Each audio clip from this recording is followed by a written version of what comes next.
Kreu I grupit parlamentar të Partisë Demokratike Sali Berisha ka drejtuar akuzat të forta ndaj qeverisë duke e cilësuar atë si të paaftë për t'u përgjigjur problematikave me të cilat përballen qytetarët. Në deklaratën e tij, Berisha u ndal fillimisht tek aktivitetet e kryeministrit Edi Rama në Kuç dhe Pogradec, duke përdorur ato si piknisje për kritika ndaj qeverisë. Barkderrat e shtetit nuk kanë të ngopur. Në një kohë kur prej mbi 3 muajve protestohet në rrugët e Tiranës kundër një qeverie që nuk ka legjitimitet, protestohet kundër një qeverie armike në qëndrimet e saj ndaj qytetarëve, Edi Rama ka zgjedhur ahengjet qeveritare.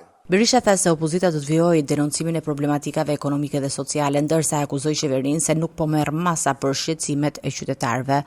Po cili ishte rezultati I këtyre takimeve? Mashtrime dhe vetëm mashtrime. Çfarë ndigjuan nxënësit, mësuesit e këtij vendi për vitin e ri shkollor?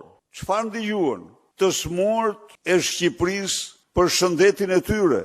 Çfarë ndigjuan mbi 30% e shqiptarëve që janë në rrezik për kafshatën e gojës janë të kërcënuar nga uria sipas të dhënave të fundit të FAO-s. I pyetur për zgjedhjet vendore të vitit 2027, Kryedemokrati deklaroi se Partia Demokratike do të nisë shumë shpejt përgatitjet për procesin elektoral. Do të nisë përgatitjet për zgjedhjet vendore të vitit ardhshëm.